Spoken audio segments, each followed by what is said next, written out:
Hello, welcome to my channel Vaudeville Manor. I'm Sally and I am currently going on a art and tarot journey. Ultimately, I am designing my first tarot deck, and I've got a few videos explaining how tarot came into my life, which I will link up here somewhere if you'd like to check them out. Today I thought I would do a little update to show you the cards that I've got so far, which will include the original pencil drawing designs that I did, and you can kind of see how they've progressed. I think I'm up to Temperance, so we'll go from the Fool all the way up to Temperance, and they are in various degrees of being finished. Most of them are pretty much finished now, but the later ones, say from the Chariot onwards, do need a little bit more, and I'll describe what my plans are for those cards so you can see, and I'll just talk a little bit about my process so you can see the work that goes behind creating images for tarot, well, the way I do it anyways. And I should say a thank you to @CarrieAnswers from conversionsoflight.com, who asked about some of the other cards that I designed when I posted my last video, which was a little update for my strength card. And this video is a little response to that comment, so thanks for asking. It really did inspire me to do this update. So without further ado, I'm going to switch to the laptop and give you a laptop's view of where I'm at. So let's dive in. Let's just open up. So as you can see, these are all the designs I've got so far. So let's start with the Fool, which I have shared previously on my Instagram, but we'll have a quick look. So I'm just going to switch to the designer persona. You can see the original drawing. It's actually stayed quite similar, and so this was, I hadn't used a digital program for quite a while, and I did a lot of learning whilst creating this design, just sort of learning how to use some of the tools, so remembering how to use the pen tool, etc., and then learning how to switch between the two different programs. So when I switch here, you'll notice it does look slightly different in terms of the tools. So this program is really good for doing sort of vector drawings, and vector drawings, if you're not familiar, they won't pixelate as you enlarge them, whereas when you are in the photo persona, this is a pixel based image, so as I enlarge, it does start to pixelate around the edges. So if we switch back there, you can see it smooths out again. So let's just minimize. I made a few different changes, so things like adding in the path, adding the dog, which I kind of forgot in this version, but yeah, I'm really happy with this one. And so the idea is that Casper the Clown, aka our Fool, is leaving the litter and moving to join the circus. So he's got the circus in his sights, and yes, ready to take that plunge off the edge of the cliff with all this enthusiasm that a young excitable kitten may have, full of curiosity and wonder.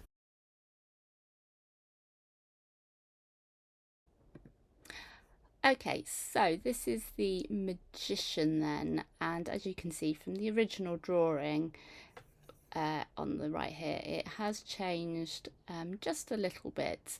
I did start off by being a bit closer to the original drawing, and to be honest, when I first did this I was quite happy with it, but my partner, who actually has a degree in illustration, looked at it and said that he didn't feel it quite had the same quality as the Fool card, and initially I couldn't see that, but he persuaded me to work on it a little bit more, and I'm so glad I listened to him, because I think this is a much more interesting image, and rather than tracing around the image, we actually set up the dolls. So for those of you that are maybe new to the channel, you might not have seen the previous videos, these characters are based on some dolls I made, and so we set up the Reginald the Ringmaster doll and traced around that, which sort of gave the character a bit more of an interesting shape and a bit more form. And so yeah, so this evolved, and there are other little things that I did, like this chest here. I actually have this chest in my lounge, and so I photographed that and used that, and just sort of developed the things like the pentacle, the cup, the wand and the sword a little bit further as well. You'll notice that the sky has changed, and this was actually based on a piece of work I actually painted in a sketchbook, but then it's been digitized on top. So overall, I think this is a really strong image now. I hope this image gives enough clues as to what this card is all about, with him sort of taking control and manifesting his dreams. Another image which changed quite significantly was the High Priestess. I'm not sure if I kept the original drawings in here, but I'll pop a little icon up, a little photo in the corner, so you can see what that originally looked like. In fact, there were two versions of this drawing, which sort of became a bit of an amalgamation of the two. Again, I used the dull to get the shape of the figure, and unfortunately I didn't have it saved on the magician file, because these photos are quite big files and it was slowing the program down, so I couldn't actually use the tools. But I will pop the pictures in the corner if they're not on the original file, so just so you can see what these things look like. So when I started this one, I actually bought some additional brushes from the Affinity Designer website, which you can download, and they're like plugins, I think, which were really nice touch. So this was one of the Frankentoon stamps. So I think to get the leafy effect on her scarf, her headscarf, I used one of these trees and really enlarged it, so it became abstracted, and sort of did it in a couple of different colours and layered them up, which I thought was quite effective. And also, because she's wearing this sort of silky fabric, I wanted to try and recreate that sheen. And so there was another brush in another pack, I think it was one of these Daub, maybe bristles. Yeah, so I think it was maybe broken stuff, which I used to kind of create that shimmery fabric, which I think really I think when you can add textures and things, it just adds an additional dynamics to the image. For the moon, that was actually a picture of a stone and then sort of underlaid. Let's just see if I've got, oh yes, okay, so I don't know if I'm going to be able to bring that picture up, but it just added additional texture. So what I've been doing here is using a combination of just painting traditionally with the paintbrush tool, but also adding my own textures.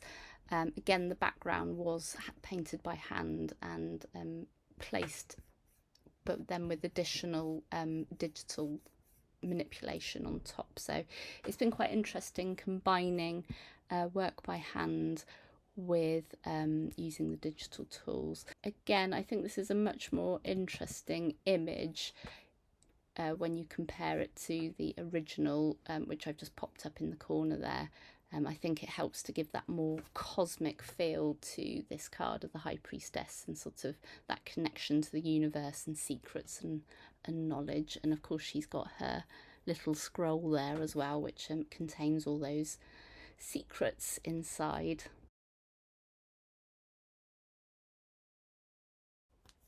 Now again, the Empress card has changed quite a bit. So in the original image, I had this idea that the Empress was painting some backdrop in one of the tents behind the scenes for the Tremendous Tuxedo Circus, and she was painting a big mural directly onto the tent wall canvas.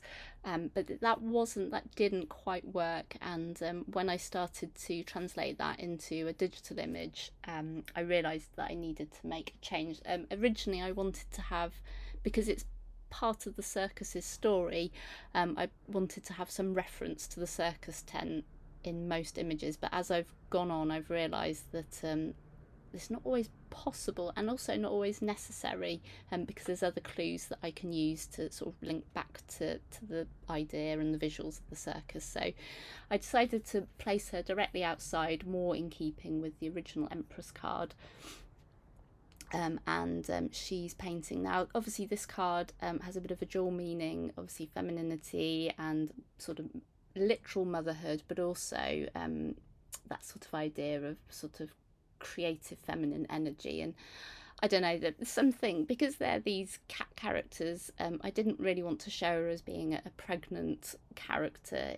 That just didn't feel right, so I decided to focus more on the creativity side of this card, and to have her taking some time out from the circus. This is my bearded lady character, by the way, who I decided would be the Empress. Take her out of the circus and taking some time out, connecting with nature, and sort of enjoying a bit of art therapy and nature therapy. And you can't quite see her full view, but over here somewhere there's the circus tent, and she's just having a little paint and yeah, having some time out, I think. Okay, so with the Emperor, oh my word, did I struggle with this card, and I had to put it to one side and move on to the next card because I really couldn't get it to work. So as you can see in the original design here, the Emperor is sat inside one of the circus tents with the view of the mountain and the scenery behind him. I did actually keep these, and I had these curtains, and I don't know, I just played about with it for ages and I just couldn't get it to look right. So I decided to get rid of them completely, and just have him out in the open, soaking up the sun, sort of masculine energy. I I was really struggling as well with the colours, because you can see I've got a mishmash of sort of purples and greens, which in my original colour scheme for the Tremendous Tuxedo Circus, the main colours were black, red, white and purple, which kind of worked on the drawing, but it really wasn't working on the digital image. And so I took inspiration from the Rider-Waite-Smith Emperor card, and he has a very sort of orangey sunset background, and once I'd changed the sky from blue to orange, it just started to knit the whole visuals together, and I managed to work through my struggles, and I think it was just the colours that weren't working for me. So I think that's learning the value of, if you are struggling, don't be afraid to take inspiration from something else, because it might just give you a little spark to get you back on track where you need to be with any design. But yeah, once I played about with that, I think it's come together quite nicely now. Whether I'll add any more details, I'm not sure. I might add some additional shading on the mountains in the back here, but I might just leave them as they are because they might distract from our main character here. So that is the Emperor card. So this is the Hierophant card, and this has stayed pretty true to the original drawing. I should mention that so we have our senior clown here teaching the young clown kittens, if you like, everything he knows, and you know how to do certain tricks. This image here was one of my original colouring pages, so not only were these characters dolls, I also did a series of downloadable colouring pages, which at some stage are going to become a printed colouring book. And I just like the idea of having a little reference to the history of how these characters have evolved, and for some reason this image just seemed to be a perfect fit when I was drawing it, to be included in this card, this idea of learning and sharing knowledge and that kind of thing. So one of the things I needed to overcome was, because I'm trying to fit the designs just because I'm trying to fit the visuals in with circus, obviously some of the cards have pillars in them, and my visual solution for that was to replace pillars with curtains. So you'll notice that there are similar curtains in the High Priestess card, and that's what these curtains represent. I don't know, just putting stone pillars in a circus tent context, just, I don't know, I just couldn't see how I was going to get that to work, so I was quite happy with that solution. Just looking at this, I think I probably need to add a bit of shading to the floor, because that's what I've done on all the other cards, and I'm very conscious of trying to keep the designs very consistent throughout. I don't want anything that's going to be jarring, or where I've done one thing on one card and not on the other. So yeah, I think this one needs a little bit of work, and maybe some shadow underneath each of the characters, just to sort of weigh them down, because at the moment they're still floating a little bit. But yeah, this one is almost complete.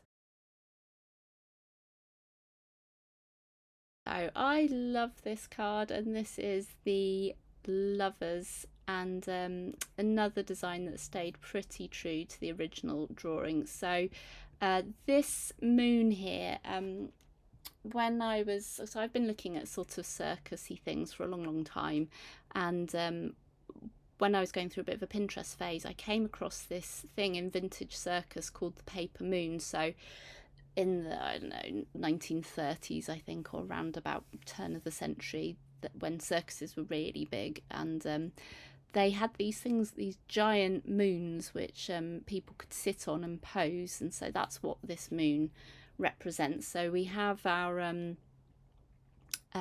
in part of the Tremendous Tuxedo Circus, we have Madam Whiskers and Reginald the Ringmaster, aka the Empress, and the Magician here, who I've used for other characters. They are in love, and they have a relationship, and so this is the after show circus party, and they're sort of sat here just enjoying each other's company. And what I tried to do was to include some of the symbols from the original Rider-Waite-Smith. So obviously we've got the snake and we've got the apples, and they're very discreetly trying to hide their modesty with her fan and his top hat. I don't know, there's just something really playful and joyous about this image, and it makes me smile every time I open it to work on it.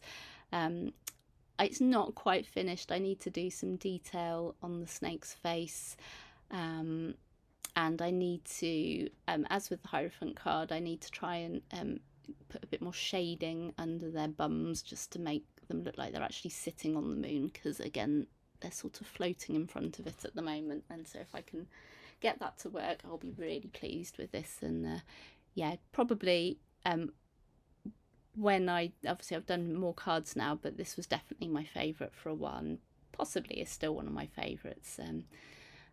But yeah, real joy to work on this one. The Chariot is another card that I really struggled with and had to again put to one side. This is the original drawing, and you can see this one has completely changed. I think I decided to switch the character to Casper the Clown, who is also the Fool from more of the Bearded Lady character, simply because when I was reading through one of my tarot books, it mentioned how you know, the Fool has come to a point in his life where he's having to make a decision of choices, and he's driving the chariot. So I felt that it wasn't really appropriate to have the sort of Bearded Lady character, and so I switched it back to the Fool, and I tried a different version. I think I had about 4 or 5, well, at least another 2 or 3 heads on this, and I just couldn't get it to work. And then I remembered I had a picture of the doll Casper the Clown, and decided to use that, which I think definitely worked a lot better than the original one. I don't know if I still have the other heads. I think once I've decided that something's not working, I do tend to delete them. Let's have a look.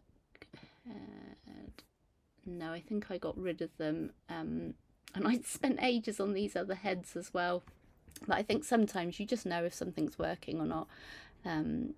So you'll notice that I'm starting to include little references. So obviously Casper's been at the circus for some time now, and he's driving away in his chariot with the circus behind him. And I had a real issue with what was the best option to do with the chariot, because again, as I said, I wanted to have this sort of clear visuals of the black and white stripes to represent the circus part of this deck. But then obviously Casper has black and white stripes, but when I referred again back to the original image, in the original Rider-Waite-Smith image, there is this sort of blue fabric with golden stars, and so I had this idea of actually switching it around. So again, acknowledging the those original designs, but sort of interpreting it in a slightly new way, and I quite like that. And it also solved a visual problem as to what Casper would wear, or our fool, should I say. Hopefully people agree that that works. And obviously this one is not quite finished. I need to do a little bit more definition on the chariot here. The cats need some sort of harnesses, and our character needs the things that he is supposed to be carrying, which off the top of my head I can't remember. So yeah, a little bit more work on this one. Okay, so I'm not going to say a great deal about the strength card because I did a very short video about that, which I'll link in the top of the video here. All I will say is that it has evolved a little bit. I've done a bit more shading and definition on the cat, and I think around the sort of floor area here, and then I've added in some sort of crease details into the characters. We have a blonde bearded lady in this version of the card, but I love this card. I think it's probably because it has my own cat's face in it, but also there's just something about that sort of sunset sky. It just, I don't know, it just feels really beautiful to me. So yeah, definitely a favourite. So between this one and the Lovers, let me know, do you have a favourite so far? So our Hermit has remained very true to the original drawing. I quite like the simplicity of this one, this idea of one of our characters sneaking off with this sort of big, sort of snuggly hood to find a little bit of quiet and to retreat after a busy, hectic day at the circus performing, or whatever he or she has been up to. I do have a little bit more work to do with this, some sort of shading and definition on the curtains here. I don't know what happened to the hand there, so that needs to be added, and I think I'm going to keep this one fairly simple because I think it's quite a strong image, and I think it says what it needs to say with what I've got on this card. So hopefully you agree, and we'll move on to the next card.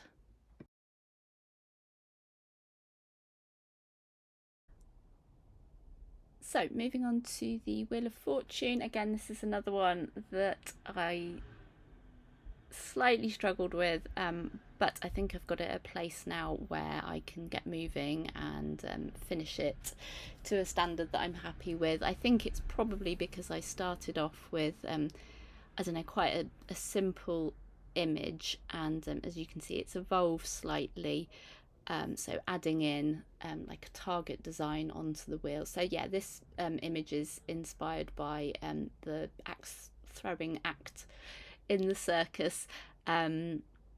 I quite like the idea of obviously the Wheel of Fortune is about fate, and you know, the person that is tied to the target board really is putting their trust in fate and the ability of the axe thrower. I wasn't going to add some of the details that you have around the Wheel of Fortune in the Rider-Waite-Smith, but then I quite like the idea of bringing out the kittens and them sort of going around the Wheel of Fortune. Whether I'll add in all of the things like the star signs, the things that represent the star signs, I haven't quite decided, but I'm going to see how this one evolves. I also decided, so I was going to have a plain character here, but I decided that I hadn't actually introduced my painted lady character, which she's called Pandora. So she's a bit of a rockabilly tattooed kind of chick, and so I thought actually she would probably be, out of all the characters that I had, the most likely to be volunteering for the axe throwing. And so her colour scheme is normally red, but she's going to be purple in this one, so she can show up against the target at the background. So yeah, there's a lot to do on this card, but I think it will come together really nicely. This is the design for the Justice card. It's pretty similar to the original. The only difference is that I've added in the sword that the Justice character wears, and you'll notice that I have, again, this was going to be another character, just like a background character for the Tremendous Tuxedo Circus, but I sort of made a decision now that I want to utilise the characters and have them in different roles throughout the deck and as we progress, and sort of just to tell the story a little bit more. So I thought this character was quite similar to Misty the Fortune Teller, so she is now our Justice character, gingerly balancing along the tightrope with her scales of justice. I think this one's quite close to finishing. I might have to tweak and work with the perspective a little bit to really give it that sense that she's high up above the circus, the big top floor. I'm not quite sure how I'm going to do that yet, but yeah, this one is getting there. Now, as you can see, the design for the Hanged Man has evolved quite a bit as well. Again, another example of where kind of random standard cat has now become a character. So I really like the idea that it would be Casper who was sort of hanging here in suspension. You'll notice that the foreground is in black and white and the background is in colour, and that was a decision. As I was designing this, I had this strong feeling that you know, once I decided to use Casper, that he was taking this moment to reflect on his journey that he's made. So obviously I quite like the idea of the saying that, you know, the grass is greener on the other side, and he's here in this black and white moment of stasis, if you like, sort of contemplating whether he still believes the grass is green on the other side and that his life is as good as he hoped it would be. And I thought visually that was quite striking, and hopefully when people use this card they will get that sense as well. Obviously I will include that in my written description, but yeah, for me that really worked, and hopefully that works for you too. This one probably needs a little bit more details adding to it. The tree is very flat here, so I'll probably add in some texture, highlights and shading, just to give that a bit of form and to really help that pop into the foreground and make that feel a little bit more distant in the background. But yeah, it's getting there, and I definitely think this is a more interesting design compared to the original. With my design for the death card, this was a really difficult challenge to try and convey the meaning of death in the context of quirky, whimsical cats and a circus setting. So I decided to use the idea of the mime artist to represent the card's meaning of change. So if you think a mime artist can sort of use his body and emotions to show different personalities, different situations, and I decided to add the skeleton design to his costume as an acknowledgement that it is sort of the Grim Reaper and the Death card. And he's got a couple of props behind him. So obviously in the original Rider-Waite-Smith design, the death character is riding on a white horse, and he's also got his scythe. So that was sort of where I was going with this. Whether people will agree that that was an interesting or a suitable choice, that's for them to decide. But this is I thought it was quite an interesting interpretation of the card, and I'm pleased with it. So it will probably stay with that initial concept.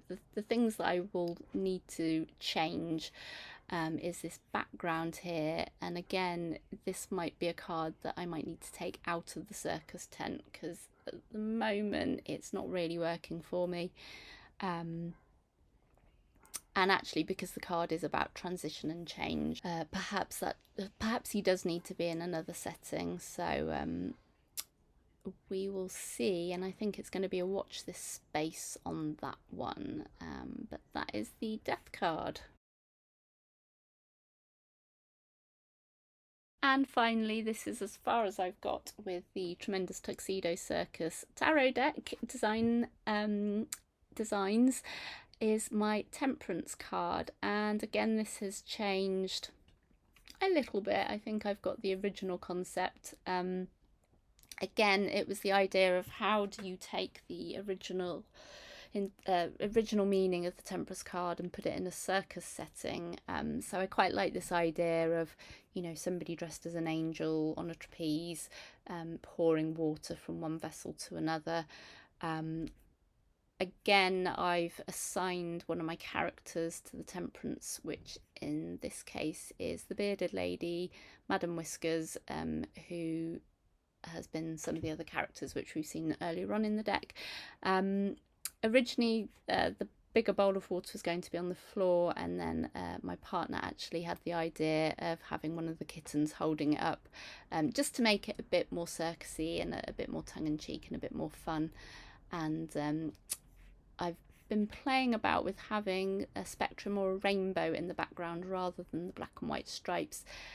Simply because I'd seen rainbows in other versions of this card, and I quite like that.